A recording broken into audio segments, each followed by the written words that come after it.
송중기가 세종대왕을 연기한 모든 장면이 그저 놀라웠다. 내가 본 K드라마 중 최고의 빌드업이다. 제가 한국 드라마를 보게 된 계기가 허준이었습니다. 그 후 사극에 빠져 있어요. 유일한 낙이에요.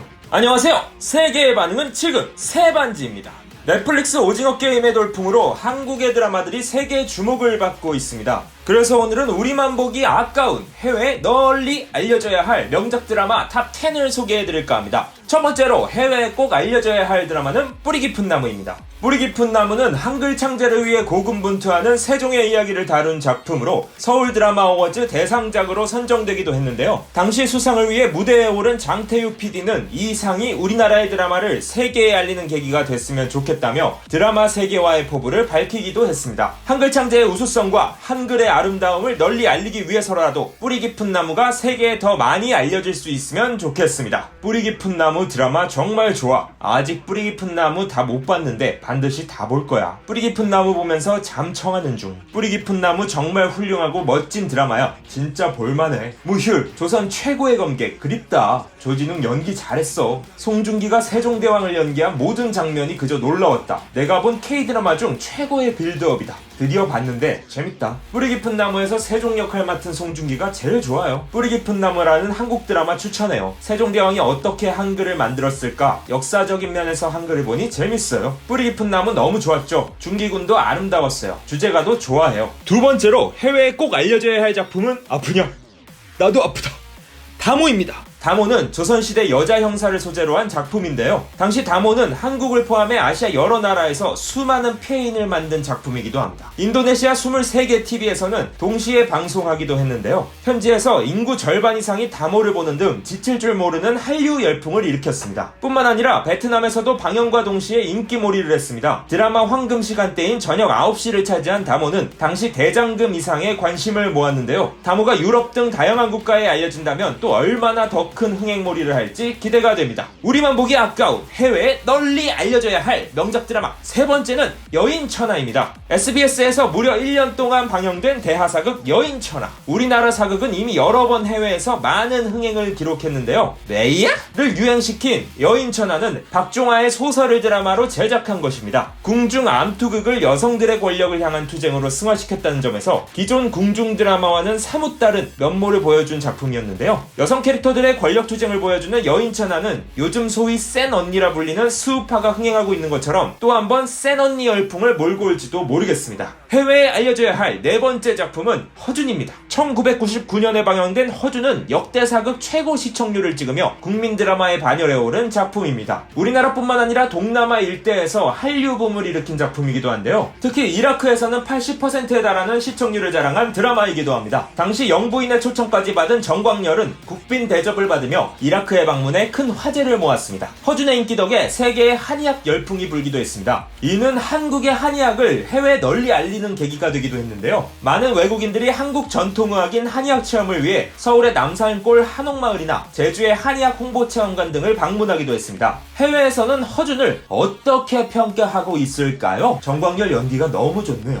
이 드라마가 제일 좋아요. 영어 자막 어디에서 찾을 수 있는지 누가 좀 알려주세요. 1300년대의 정취, 의상, 분위기, 소품, 그리고 아름다운 음악을 느끼고 싶다면 이 드라마를 보세요. 만족할 겁니다. 나의 첫 한국 드라마, 한글을 모르는 상태에서 입 벌리고 엄청 집중해서 보다가 10년이 지나서야 자막 포함된 것을 찾았다. 허준은 실존 인물이고 조선 역사에 길이 남을 사람입니다. 한국 전통 한의학 발전의 큰 공헌자. 태국어 더빙판도 있었으면 좋겠어요. 한국 역사 드라마 사상 첫 시청률 60%를 넘은 작품. 역사 드라마에서는 아직 이 시청률이 깨지지 않았어요. 경이로운 작품이에요. 한국의 레전드 드라마다. 제가 한국 드라마를 보게 된 계기가 허준이었습니다. 그 후 사극에 빠져 있어요. 유일한 낙이에요. 여전히 외국인들의 마음속에서 최고의 작품으로 자리 잡고 있는 드라마 허준.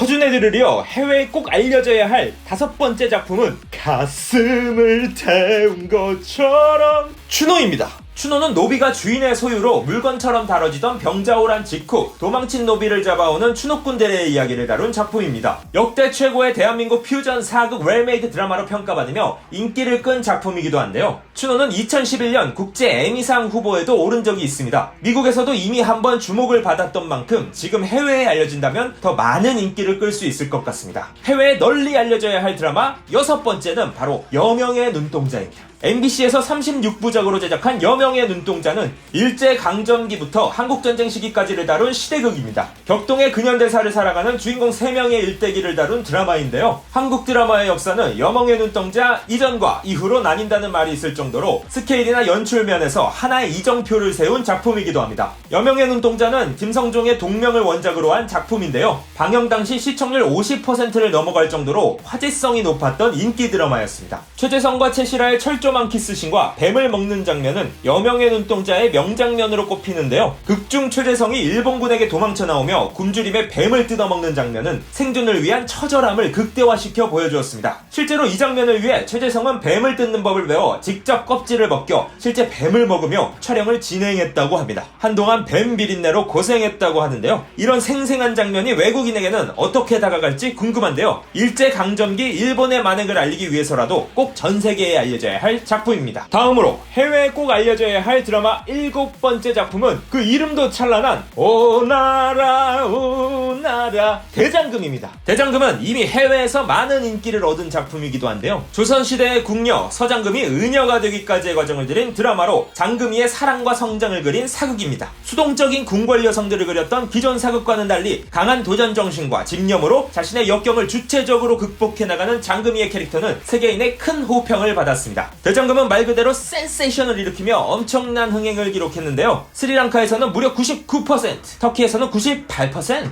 이란에서 90%의 시청률을 기록하며 엄청난 한류 열풍을 몰고 오기도 했습니다. 이 드라마는 믿음, 인내, 동기부여, 희망, 그리고 사랑을 알려줍니다. 저는 가나의 대장금 팬입니다. 인도인들에게 이 드라마는 정말 특별해요. 이 드라마에는 정말 많은 추억들이 담겨 있어요. 내가 가장 좋아하는 장면은 인트로에서 어린 그녀가 요리를 하는 장면이었다. 대장금 OST는 최고의 한국 노래다. K-팝을 능가한다. 불가리아에서 거의 매년 방송하고 있어요. 나의 첫 번째 한국 드라마. 나는 이 OST를 24시간 내내 불렀어. 그리고 한국 문화에 푹 빠졌지. 스리랑카가 사랑하는 드라마. 이 대하 드라마에 푹 빠졌어. 이영애가 연기한 대장금은 정말 대단해. 인도 디디 내셔널의 더빙 버전으로 본 나의 첫 한국 드라마. 13년 후 나는 K-드라마 중독자가 되었다. 한국 드라마 최고의 걸작은 대장금이라고 생각합니다. 대장금 그립다. 우리 엄마가 한류 드라마에 빠지게 된 대장금.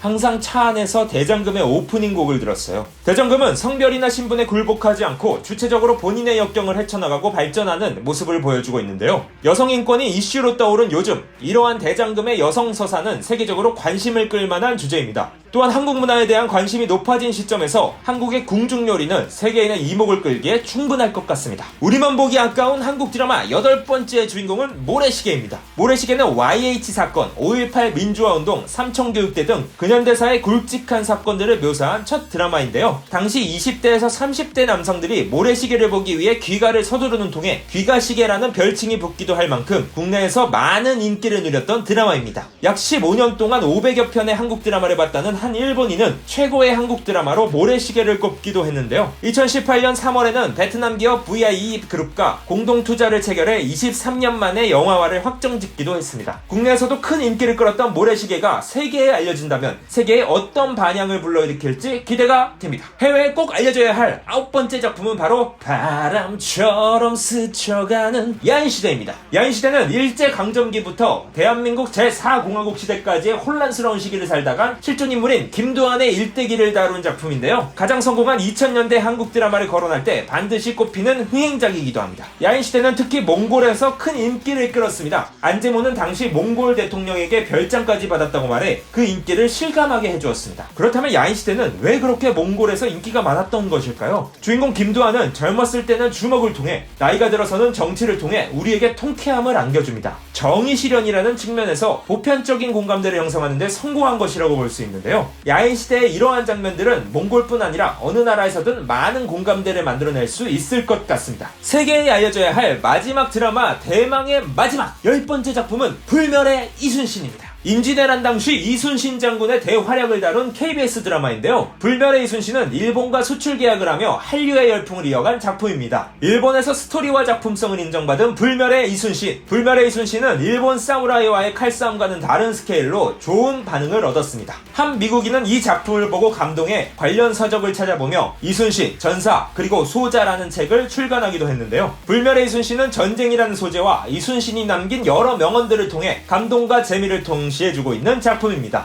일본의 침입을 막아내며 나라를 위해 목숨 바쳐 싸운 이순신, 그의 정의롭고 용감한 정신이 드라마를 통해 해외 각국에 퍼질 수 있었으면 좋겠네요. 오늘은 우리만 보기 아까운 해외에 널리 알려져야 할 명작 K-드라마를 함께 살펴보았습니다. 작품성을 인정받으며 전 세계에 입지를 굳히고 있는 한국 드라마, 앞으로 또 어떤 한국의 이야기가 세계인의 가슴을 설레게 해줄지 기대가 됩니다. 오늘의 반응이 재미있었다면 구독과 좋아요, 알림 설정까지 부탁드립니다. 감사합니다.